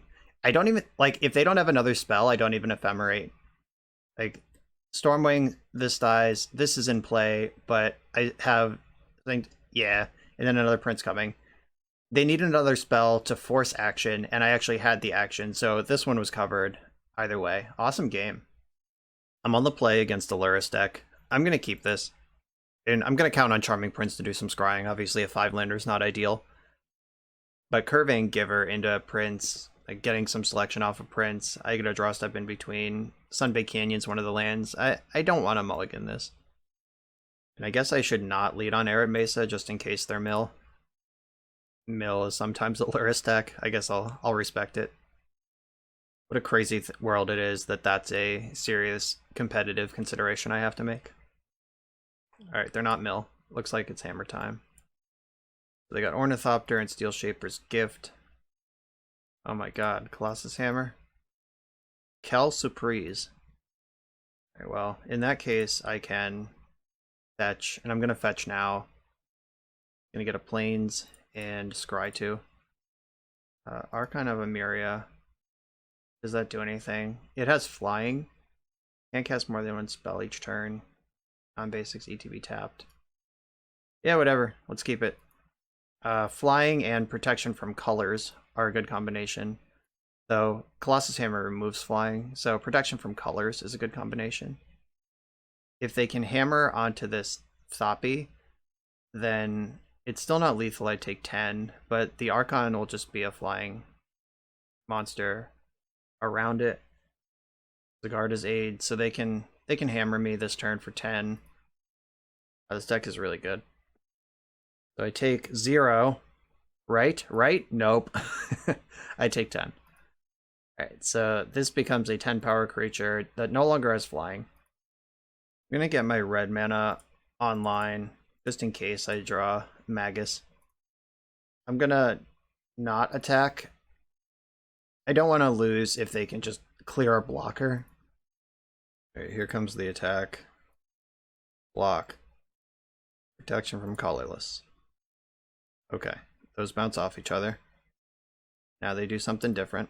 Oh, they have their own giver. Alright, they can give pro white next turn. Now we're in trouble. Gotta remove that thing. Well, YOLO. Gotta draw a card with the Canyon. Hope it's a good one. So close. 1 mana short of wishing for Yorion. Yeah, they're just gonna give that pro white and kill me. What a tilt. 1 mana short or 1 white card short. I guess that 5-lander did turn out to be a betrayal. It's weird they're making a construct.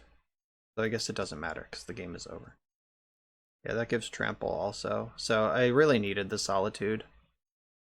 So if they don't pro white before blocks, I do actually get to survive the turn. I just double block, give one of these protection from colorless. And by one of these I mean the Archon. Okay, so I absorbed some damage there. I guess they're playing around solitude and that's smart. What's a good draw? Magus of the Moon? That was a good draw last turn before they got the Shadow Spear out of their deck. It's not so good this turn. And they don't need to do anything. They can just attack, and even if I Solitude, they just have the giver. Alright, so I guess I'll give them a chance to mess up and get greedy, but I don't think they're going to. They've played really well so far. And they have 2 lethal attackers. Yeah, there's not even a chance they mess up. They just turn their creature sideways and the game ends. Okay. The 5-lander experiment didn't pan out. If I had a white card in my hand, if one of the 3 extra lands was a white card, we temporarily stabilized that game. Okay, so Rip Apart, Manriki Gusari, Wear Tear, all coming in. That's what they're for. Kataki can be annoying for them. Relic Warder can exile stuff. Do I want my Patrician Scorn? Because they don't have a lot of enchantments in their deck, but Sigarda's Aid is a pretty important one. I think this is another matchup where I'm not going to combo kill them. Like, I'm going to win or lose based on how well I control the game. And I think that Kaldra is also not an important part of that calculation. Recruiter probably is. I do like Magus versus the Moon deck, or the Saga deck. Thalia. Yeah, Thalia's fine. I don't have a lot of cards, non-creature spells I want to cast, so I do like Thalia. Sword of Fire and Ice. Does that matter? Is it just... I guess the question about Sword of Fire and Ice is, does having the card in my deck where I sometimes draw it, is that worse? Yeah, I think that Manriki, Gusari, and Batterskull are the only things I need to focus on with Stoneforge Mystic this game. And I think I do like Thalia on the play. I like Flicker Wisp. I like the Vial because it makes all these things actually good. And Ephemerate's an important part of that calculation as well. Is Giver of Runes good? I guess is the next question. It can't target their creatures, which would knock equipment off, so I'm glad. That would be a bad design. But yeah, they're not really removing my things, and they can gain trample and pound through my things, so yeah, I think that's just not how I'm playing this game. Ooh, Mind Sensor, actually, I just thought of with Saga and the Steel Shaper's Gift. Okay. Last second Mind Sensors entering the deck. Maybe getting to 3 mana is a dream, but their deck is built to constantly recycle and play and find more hammers. So I just boarded into a plan that helps survive the initial wave of hammers. So having a second wave that helps control their second wave of hammers makes sense. Like, I don't think Aven Mind Sensor would be good enough game 1, but in game 2, where things are line up a little better for me, I'm gonna try it. Keep. I'm gonna play my Arid Mesa. That at least represents something. The guy could play Clifftop Retreat, but that's untapped next turn. Oh, what a twist. Bunch of artifacts. And Sigarda's Aid. Cool. Already dead. I am going to fetch now. I'm going to get plains. I have enough red sources. That's not really important anymore. Going to get the Manriki Gusari. See what happens. This card, by the way. Equipped creature has tap, destroy target equipment. I need to survive multiple turns to get there, though. Like, if they hammer right now... Oh, no, I can cast it, equip it. Okay. Hardcast mode. Secret flavor text on equipments in Stoneforge decks. It costs 3 to cast and equip, so I can do that. I just gotta hope they don't have 2 hammers, I guess. Steel Shaper's Gift. Alright, so they have 1 hammer, at least. This Aven Mind Sensor looking real sad in my hand. I'm not gonna block. This is a trap. They want me to block. They want to kill Stoneforge Mystic in combat, and I'm not going to let them do that because Stoneforge Mystic needs to carry this Manriki Gusari. Can I just draw Solitude, maybe? That's my sidestep around here. Skyclave Apparition. That's good next turn. Well, I could Skyclave Apparition, exile Sigarda's Aid, block, chump block Memnite with Skyclave Apparition, and set up Manriki plus Ephemerate on a following turn. Yeah, I think if I remove the Sigarda's Aid, that actually does more for me long term. In this, if this deck can answer either one of the situations, I just think that taking Sigarda's Aid will remove more situations that I need to answer than the other one. And I'm actually going to chump with Stoneforge Mystic, not Skyclave Apparition, because Apparition is a much better thing to cast Ephemerate on, and either one carries the Manriki the same. They just put Lurrus in their hand. That was a good draw. Don't want to take damage from my lands just yet. So play the white half of that. Manriki, equip Manriki, and we're in turtle mode.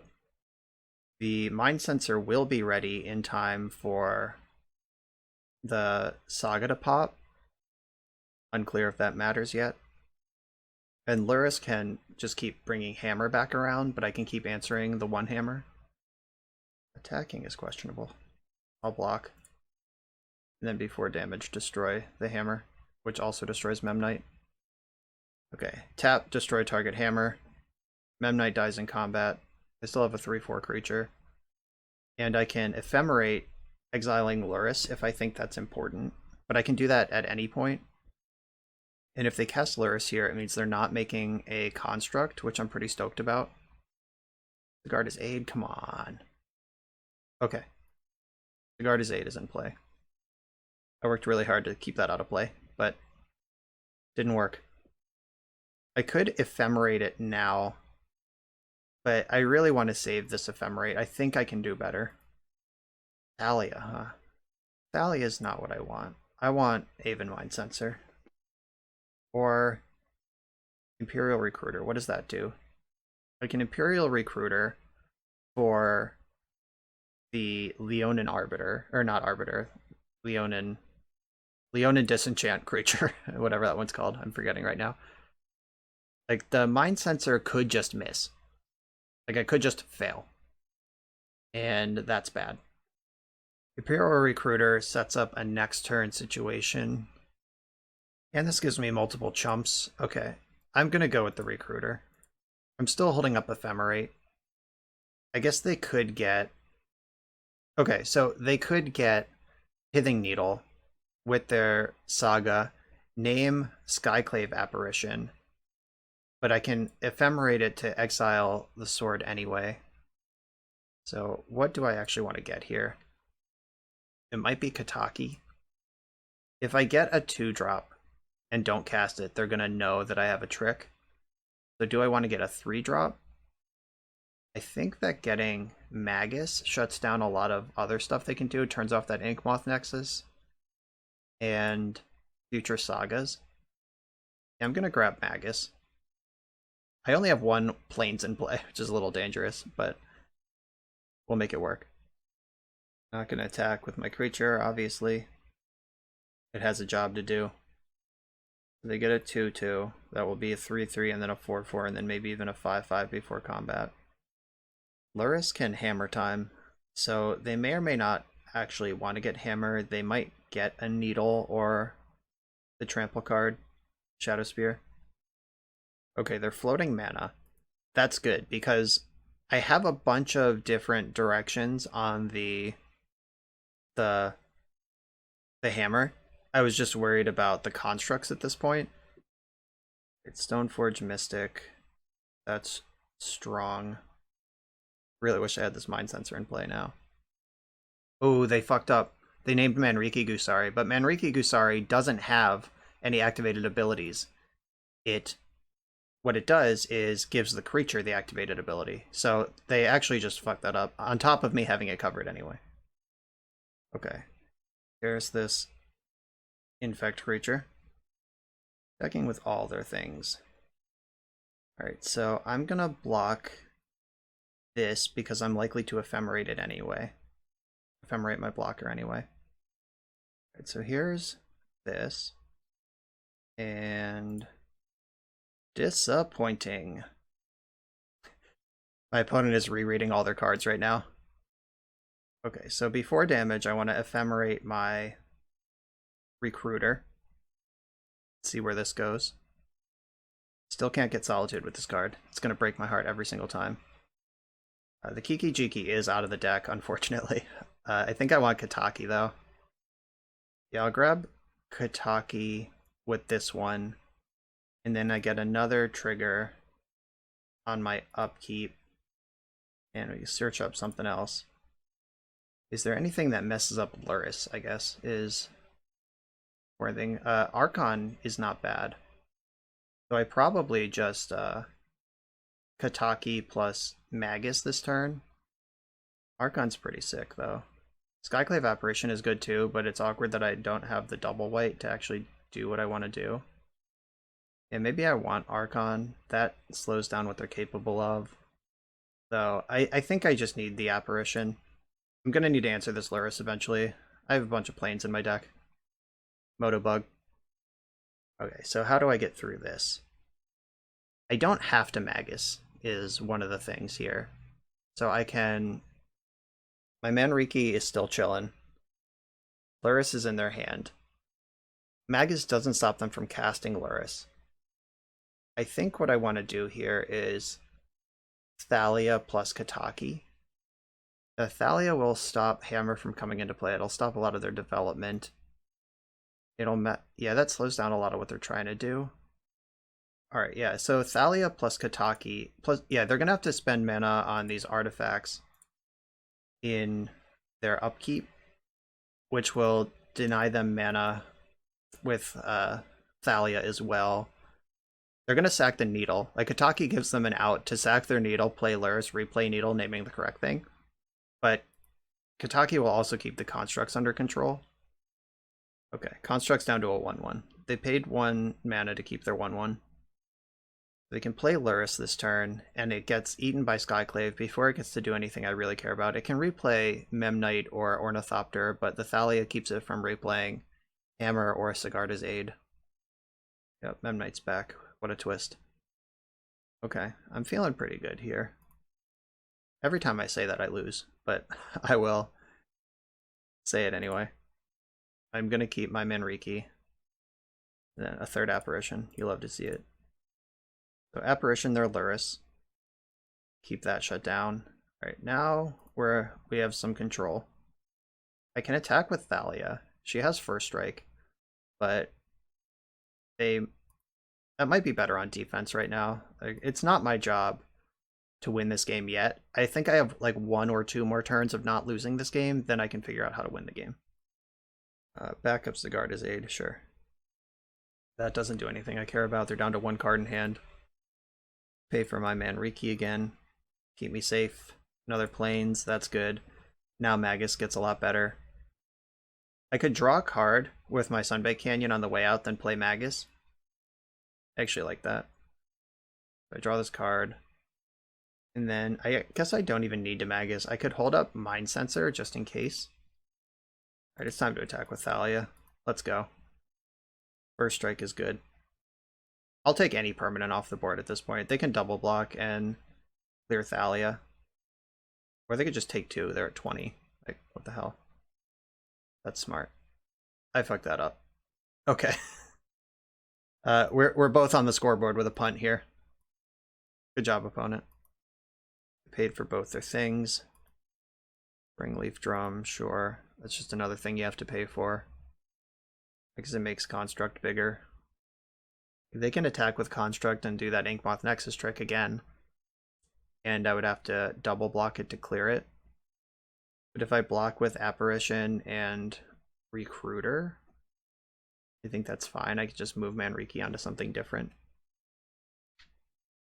Right, they didn't attack. That's good. I was a little worried about that. I didn't want to make the blocks. Didn't have any super good ones. But math is for blockers, and we never had to block, so scoreboard. Flicker Wisp, okay. There we go. Flicker, their construct. Now I have multiple flying creatures, and their one thing I was worried about doesn't matter anymore. Start getting in with my flyers, slow and steady. They have 1 card in hand, and that 1 card needs to answer Manriki and make a hammer. And it has to get through all my blockers, which I currently have a lot of. They paid for both their artifacts to keep them. I have a flying blocker for the Inkmoth Nexus if they do manage to thread the needle and remove Manriki while equipping a hammer all at once. This game would be a lot more comfortable if I had Thalia. Ugh. Prismatic ending my Manriki. So I want to destroy it rather than let it get exiled. I don't think I have a way to bring it back from the graveyard, but I can at least pretend that I do. Okay, so they've done step 1. Now I gotta avoid step 2 happening to me. File. Better late than never. So I can play the Moon, which denies Inkmoth Nexus a role in this game. That lets me attack with my flyers. I could also Skyclave Apparition. I'm gonna play Vile and Magus. I have to pay for Vile every turn with Kataki, but that's okay. I think it'll hurt them more than it hurts me. Magus of the Moon. Been sitting on that one forever. They've had 1 card in their hand forever as well. So they can animate Inkmoth Nexus, and then it will become a 1/1 creature without flying or infect for the turn. And I'm going to attack with my flying creatures. Or, that's not true. I'm going to attack with one of my flying creatures. Yeah, because if they... Oh, they can't animate Nexus because of Magus. In my head, it was Humility. Like, I cast Magus to the Moon, and then I was doing the layer math for Humility or Dress Down. But I should have attacked with my 2 flyers there. I actually think this is a mistake. I think Magic Online is doing this wrong. So, Inkmoth Nexus is granted the abilities in layer 7, and Magus changes its type in layer 4. I think it should be a mountain creature with all of its abilities still intact. That might have been a mistake. I didn't mean to take advantage of it if it was. I just didn't think about it until later. Somebody do the math, the layer math, and tell me how that actually works. Uh-oh, that's actually a problem. That's the sort of card that can get them back in this game. So they can move equipment around for free and not as flash. When they get to equip them as they flash them in, but okay, so oh god, Aether Vial having 2 triggers is confusing now. Use Aether Vial's ability, yes. Pay for Aether Vial, yes. Okay, there we go. Figuring it out. And then Apparition to get rid of Pure Steel Paladin. That card's got to go. I'm just sitting on a wall of Apparitions. All 4 in the deck are currently accounted for. And I should be able to attack with my flyers now. I'm going to continue being super careful. Like, planning for my worst case scenario here. If they, like, end step Path to Exile, Magus of the Moon, untap, animate Inkmoth Nexus, Colossus Hammer is the card in their hand. Like, I can play around that, so I will. I don't think that I need to. I don't think the card in their hand is Path to Exile or Hammer, but it is extremely cheap for me to play around that, so I'm gonna. It's not free because I'm missing damage, but it's not costing me anything significant. The Vial's on 2, and I'm holding Charming Prince. Now my hand's full of juice. I can cast Avid Mind Sensor as an instant. Get in with these things. Oh, they're spending mana. See? Path to Exile. What did I tell you, folks? Play around the thing. Get rewarded. So I can Vial in Charming Prince and flicker my Magus. Yeah, that's worth doing. Or, no, it's not. Okay. I'm actually going to let Magus go. Because I was thinking, like, that gives them a window to... but Saga's still a good card. No, I'm going to flicker Imperial Recruiter, actually. I tricked them. They thought I was going to save my creature, but I'm not. Yeah, with them having 0 cards in hand, if they had even 1 card in hand, I think I would have held on to the Magus. But I get to tutor up Solitude. Nope, still can't tutor up Solitude. God, someday I'll figure out how that works. So they draw a card. Literally my entire plan was tutor up Solitude. I have 5 mana, we're good. But obviously that's not the case. I still think that Recruiter will do better here than leaving Magus in play. Stoneforge Mystic, Relic Warder, Felidar Guardian, Archon of Emeria, Charming Prince. What does Felidar Guardian do? Nothing super important. I'll grab Archon. I do have a flying blocker that I can flash in here. If they've managed to thread the needle, I deserve it. Yeah, I think I should have just left Moon after all. God. My brain is spread so thin right now. This deck is hard. Like, every time I think I know what... Oh, great. That was the card that would have been worth saving Magus for, and there it is. Okay, here's Aven Mind Sensor, number 2. Vial. Go up to 3. Yes.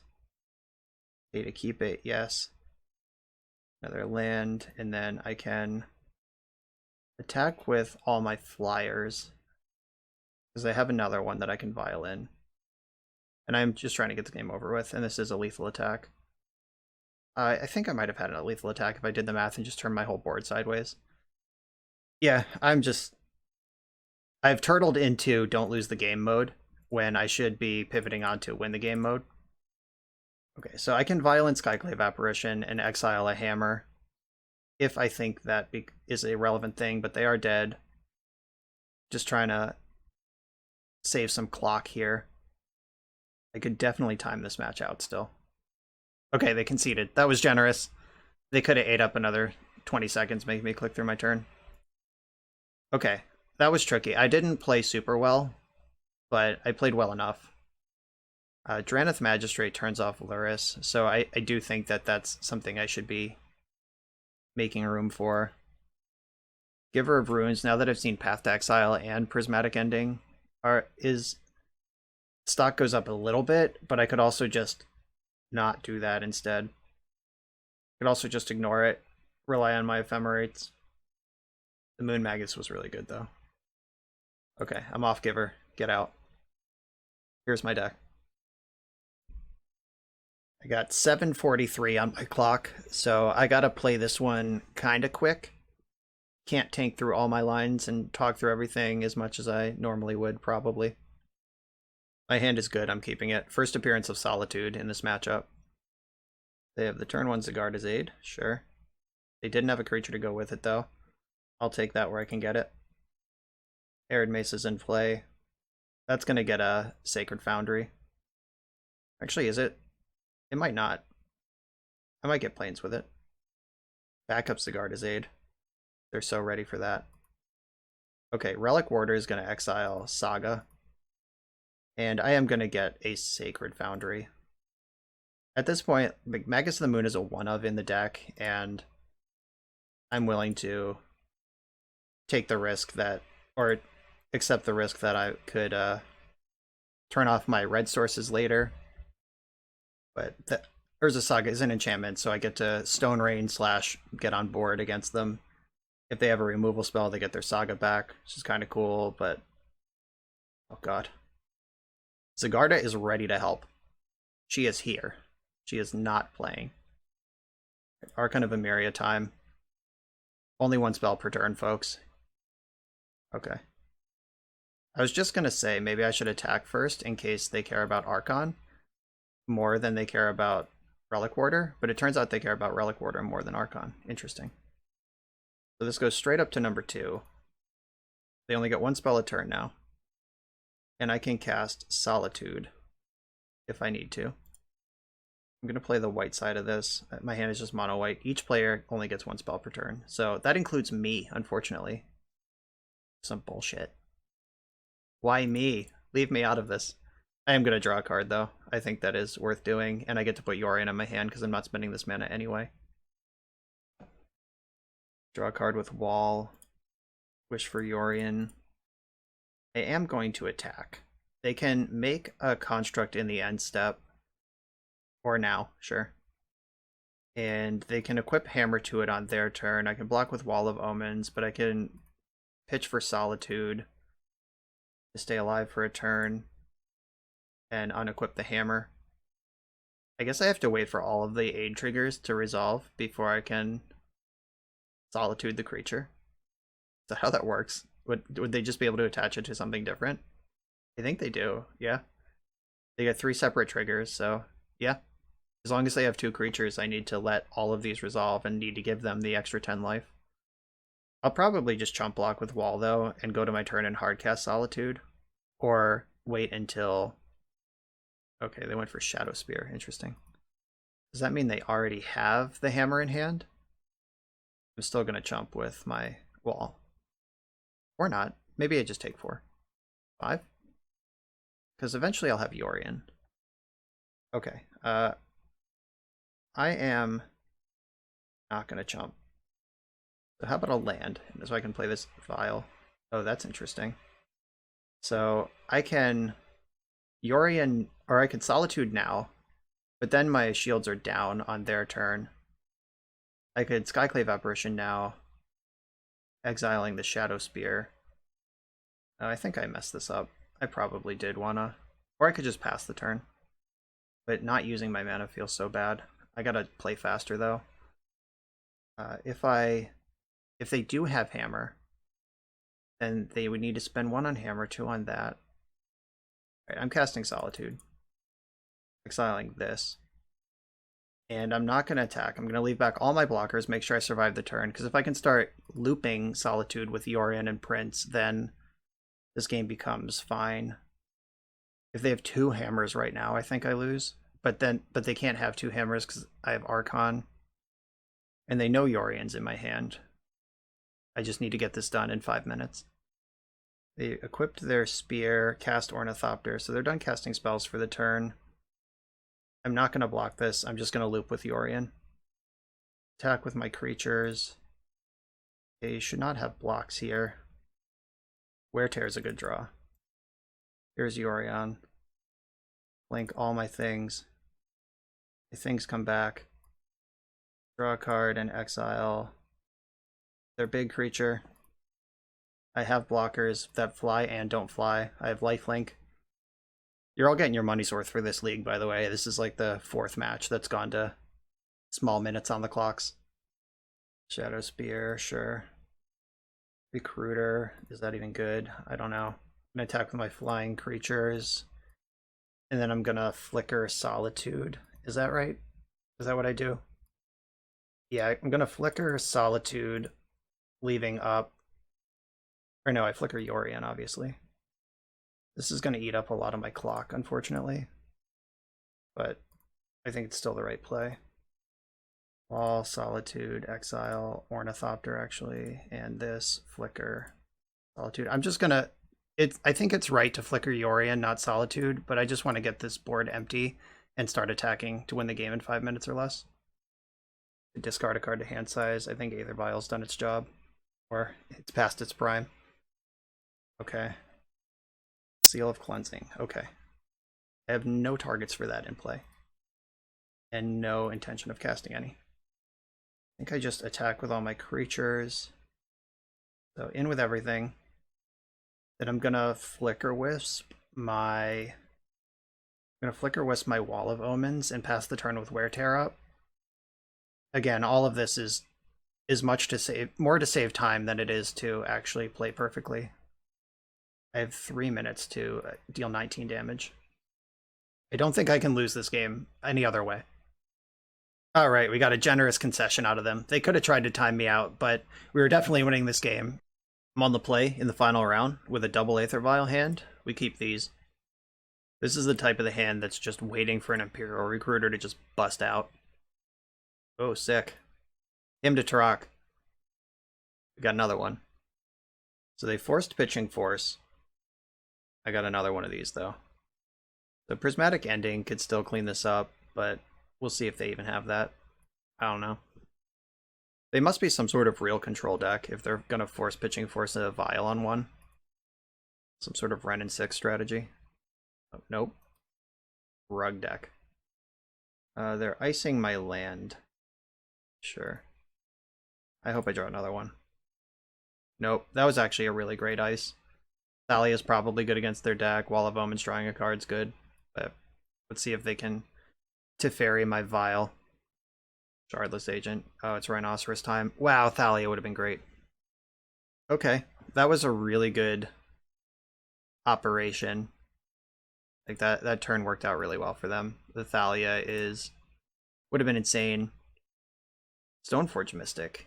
Kaldra probably pretty good here. Probably a lot better than other things I could be doing. Okay, I'm just going to cast Thalia and pass the turn. There's some interest in vialing in Thalia in response to a Shardless Agent, because then they can't cast the Rhinos that they cascade into, but denying them development is worth a lot to me. So I take 10 here.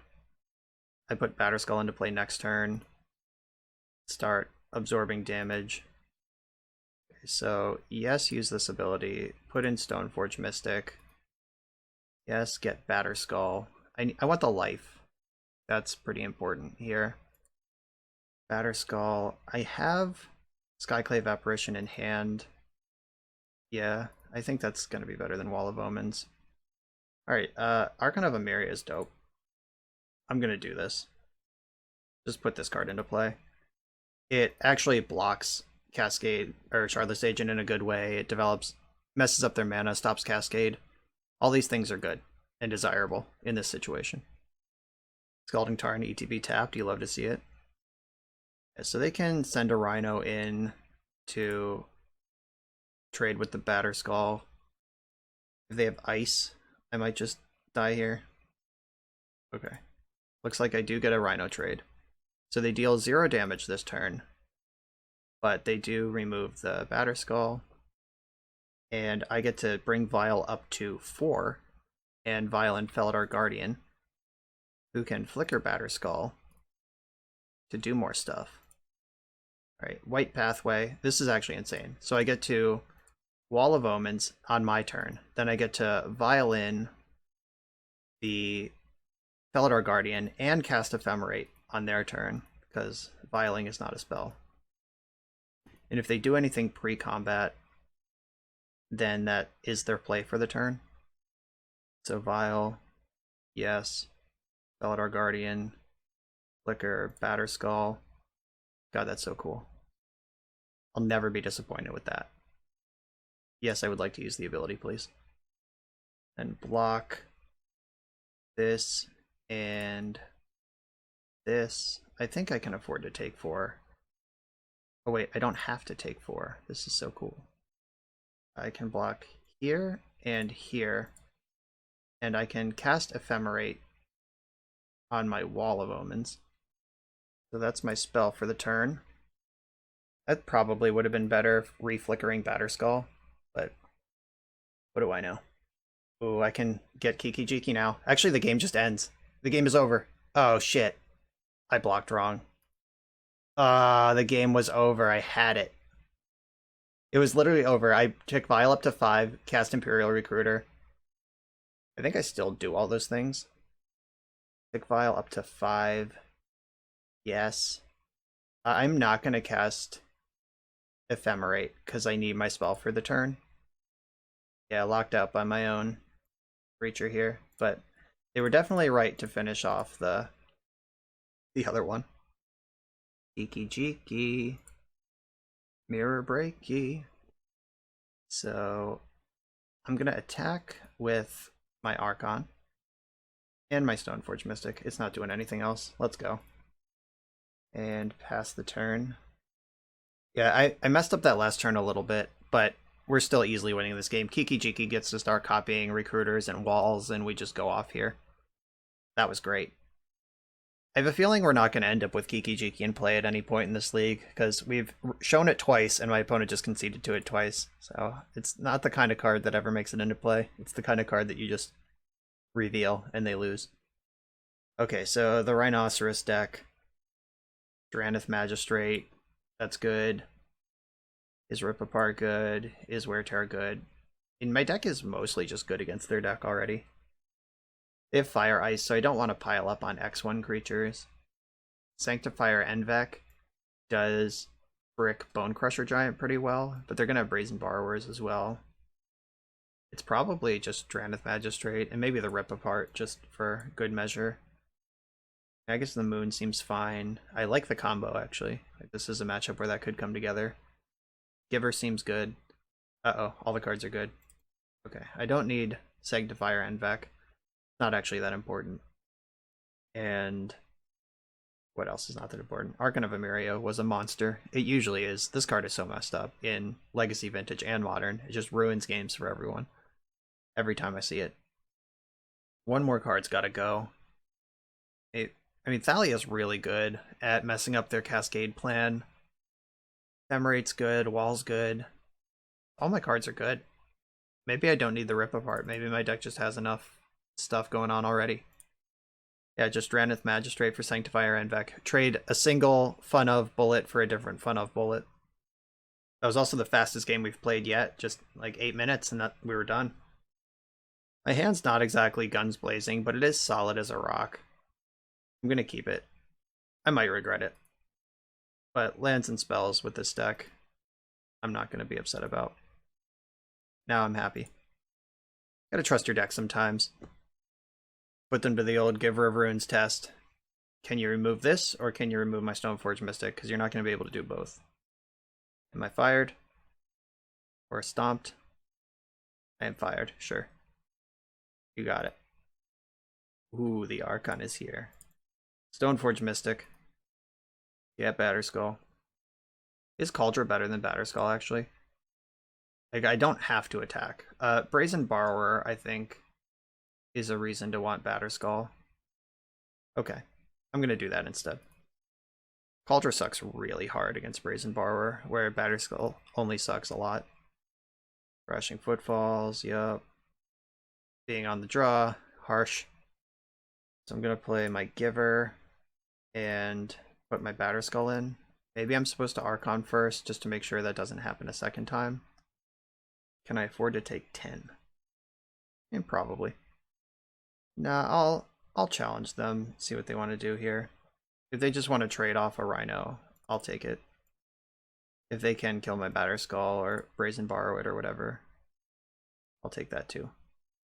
Seems I'm going to blockers. That doesn't mean anything. They can still Brazen Borrow it. These things have trample. Violent Outburst. Okay, so they're going to get an extra trample damage and make 2 extra Rhinos. Okay, that's a lot of Rhinos. It's going to be tough to control my way out of this. Second Mystic's not bad, but I think I need to Archon. Archon with some protection is nice. They have 3 cards left in their hand. This turns off all their Cascade spells. And then next turn I can just equip Batterskull to the Archon, and I have a giant flying vigilant monster. And I think I just take 12 this turn when they attack. So Brazen Borrower bouncing the Batterskull is devastating if I commit to the equip line. I could also just pro-green. They can't cast 2 spells, and I don't think they have 1 spell that kills this, so I am actually gonna pro-green to absorb 3 life, or 3 damage here. Brazen Borrower is a blowout anyway, so I might as well get my little bit where I can get it. Sacred Foundry tapped. And let's see. Are we dead or are we not dead? Those are the only modes right now. Because Skyclave Apparition is non-token permanent, that's why I haven't just machine gunned all their stuff. Because I can't. I could also not commit the Batterskull here, and I could just bounce redeploy it. But Brazen Borrower breaks that just the same, so yeah. I lose to Brazen Borrower, but I beat everything else. Well, I lose to like something that can remove Batterskull from play, is what I mean by Brazen Borrower. Just whatever can do that will work here. Cryptic Command, tap my creatures, draw a card. Okay, yeah, I lose to that too. That's fine. GG's. Alright, so I'm on the play where I get, like Thalia is actually helpful. Yeah, I wasn't beating Cryptic Command there. There was no version of events where that happens. Rip Apart doesn't kill. They're 4/4s, which is the important part. And yeah, I think I'm just doing this. Same deck, right back in. It's got to survive the first onslaught of rhinos. I'm going to have to mulligan this one in the deciding game. That does not interact at any of the speed that I need it to. This isn't great either. I think I can do better. Alright, still not happy about this, but you gotta keep a hand eventually, right? So I don't need Sacred Foundry or... Wait. If I'm gonna bottom 2 lands, it should be Plains Mountain. Alright, yeah, I'm gonna bottom Plains Mountain. I'm not excited about this, but give her into wall. It buys time. My opponent had the Cavern. That's good stuff for them. Bad for me. Was that the first mulligan of the league? I don't think so. Maybe I went to 6 once, but this deck's been pretty solid throughout. It's lands and spells. I could still draw Thalia or Drannith Magistrate off the top. Okay, they pitched a Footfalls to their Cavern, and they just suspended another one the hard way, so there's only 2 in the deck. Which, I mean, may or may not come up. If they need a third one, then that game was probably off the rails anyway. I guess the third one is coming. Like, it's not like it's gone, it's just on suspend. Oh wow, they suspended another one. They're on slow mode. Alright, please land for Blood Moon. Please land for Blood Moon. Come on, deck, help me out. I guess Magus the Moon doesn't really matter because their deck's full of stomps and fires. But I have the Giver in play, so that does matter. They're thinking about icing one of my lands right now. That's what's happening. Ooh, it didn't happen. Bang. Bang. Bang. Magus. With Giver protection. If they have 2 burn spells, it doesn't matter. But if they only have 1, this could block them for a while. But they also have their forest, but there's no blue mana here. They're nowhere near Cryptic Command, that's for sure. I don't know, I need some cheese to get out of this game, that's for sure. I'm fired. Okay. My Giver's dead. Here's Magus. Now let's see if I can equip a Sword of Fire and Ice to this thing before these rhinos wreck me. So I play Sword next turn. The rhino goes to 1. I equip Sword on the following turn. Attack. I can get 1 attack in before the rhinos end me. I'm not going to attack into Violent Outburst. Like, they could still just play rhinos at instant speed, and I'm not interested in playing that game. All in. Here we go. Can Sword of Fire and Ice dig me out of this or not? Those are the modes of this game right now. Not attacking into Violent Outburst. Please don't have it, though. Okay. Didn't have it. I could still draw Drannith Magistrate off the top and shut down all of this. Anger of the Gods, are you serious? That's a card in your deck? Right now? Skyclave Apparition that I can cast, but do I want to? Putting Sword of Fire and Ice on Wall of Omens doesn't feel good. It does block 4/4s for a while. Lets me draw a card. Okay, I'm actually going to fetch Basic Plains, draw a card with Sunbaked Canyon, see if I can hit Drannith Magistrate or Thalia. And I did not. So maybe I wish Yorion into my hand here. Yeah, that sounds like the play. Yorion can wield a sword. It's also a 4/5 creature against their 4/4 army. But they're getting a lot of them very quickly starting now. That anger was messed up. On land. Okay, Flicker Wisp. Put that right in my veins. Oh, they have Cryptic Command. Fuck. Their deck's so good. Oh, Subtlety. That's probably even worse because it has power and toughness. Is this a top or bottom thing? I think it's a bottom. I've lost this game. The Mull to 5 betrayed me. Could I have played around the anger somehow? I'm not sure. Like if I take... Alright, I take 11 right now. I think I have to absorb 4 of this and just hope for the best. But I've lost. Damn. Ephemerate is not currently in my hand. And I don't have 5 mana to hardcast this thing either. They're representing another. So even if I Skyclave Apparition, exile Subtlety, pitch Yorion to Solitude, exile a Rhino, chump block a Rhino, and their 3 cards in hand are just nothing, I still take 8. Alright, that's disappointing. Yeah, they had the Gemstone Cavern, and they were like a turn ahead each time. Mull to 5 against Gemstone Cavern. That was rough.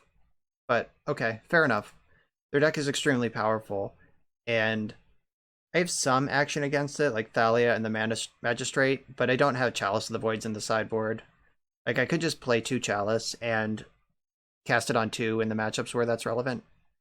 But that was a strong league. Came up pretty far short against the Rhino deck, actually. That one was not particularly competitive, but you could see how it would work. I think if that Flicker Wisp... So, imagining if their hand is empty for a second in that last game. Flicker Wisp, exile a Rhino, take 4, draw land, Yorion, get back, draw a card, flicker another Rhino, Yorion's blocking the Rhinos. So, like, if their hand is just completely empty, or if they don't have Anger of the Gods on the turn that they have it, those games, like, go my way. Like, if my Magus sticks around, if I connect with Sword even once. So, a lot of things had to go wrong there. The Mull to 5 also just being down 2 cards, being able to jam Yorion on that turn where I needed to rip a land but didn't. So, whatever. The past is in the past. We could see how that one is winnable, but that's probably a tough matchup. The Tron matchup we lost was literally just couldn't find a 4th land until turn 10. And we died on turn 9, or they Sundering Titan Dust on turn 8, and then we drew land for number 4, so that one was also a squeaker. And the rest of these were really, like, they were all good games, one way or the other. There's a lot of Magic to be played, a lot of tricksy stuff to happen. I made some mistakes that I know I saw. My opponent made some mistakes that we know they saw because the deck is tricky.